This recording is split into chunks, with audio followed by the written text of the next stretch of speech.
My pulse raced. My chest pounded. I could feel my heart, my head getting flushed. My face was burning. A heart attack? No, Mr. Toastmaster. Ladies and gentlemen, it was not a heart attack. I learned that I had to give a speech. I'm sure each and every one of you have had this symptom at one time or another. Perhaps you've never given a speech, but think back to the days when you were in school. The teacher announces that there's an exam. All of a sudden, your pulse races, your heart pounds, your face becomes hot and flush. What did your instructors tell you? What do they tell you today? We never paid any attention. They always said, begin preparing sooner rather than later. Don't burn the midnight oil. Don't cram for that exam the night before. Well, we didn't do it. But if you're going to prepare for a speech, the first thing you must know, the first essential element is prepare sooner rather than later. This will not keep away the butterflies. They'll still be in the stomach, but they're going to fly in formation. It's going to help you do a much better job. The second element in preparing your speech is to understand what a speech is. It's not talking. We all talk. Now, I realize that some of you wives would wish that the husbands would talk more to them. But a speech is really a painting with words. And it's the painting that's to tell the story.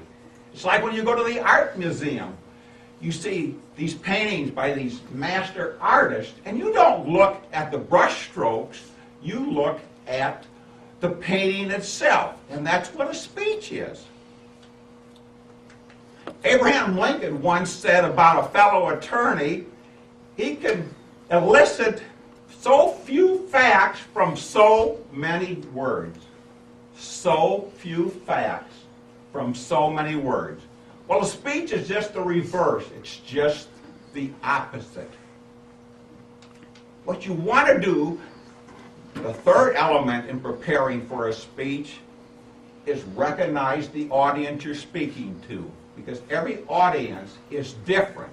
They're made up of different people.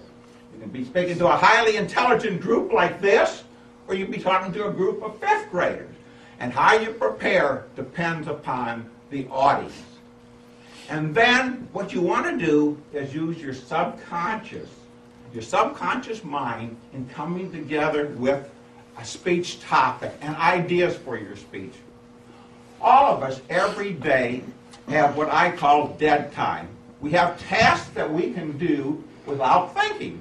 For example, this morning in showering, we did not have to think about taking the soap and soaping our body.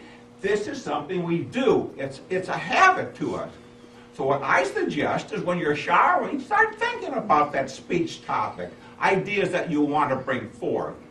It's best when you're going to give a speech to talk about something you're familiar with. But if not, you're going to have to go out and do research, and a lot of research.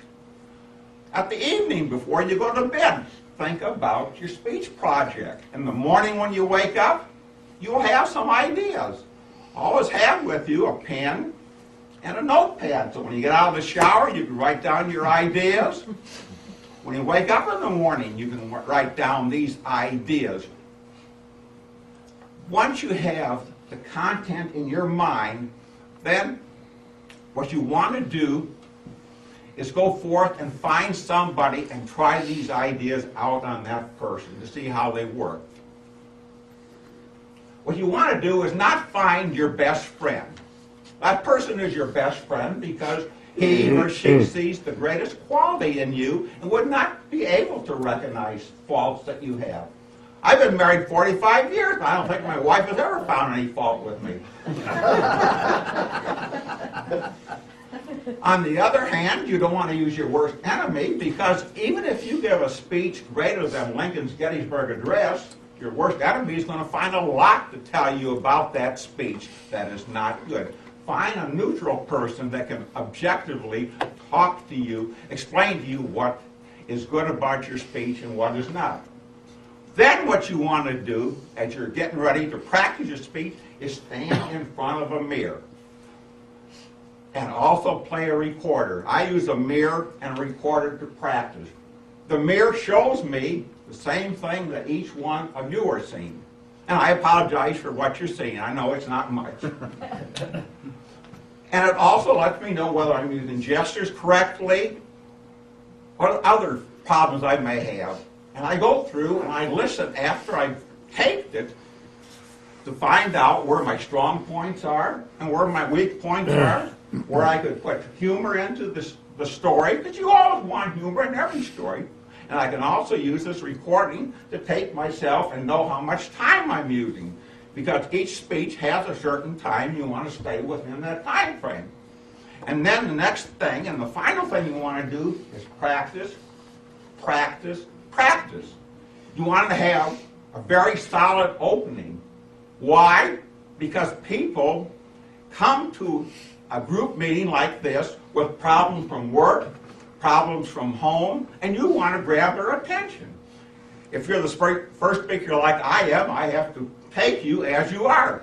Now, the second speaker is going to have a problem because he is going to have to get you people thinking about him and not this wonderful speech I just gave.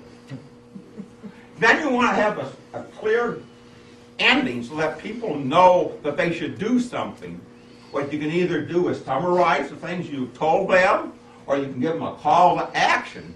And in between the opening and your conclusion, you want 2 or 3 points to give to the people. Now, if you follow all of these elements that I set forth, and I do have them written out, and they'll be available after the meeting for you to take home, then you will use preparation to make you a strong, effective speaker.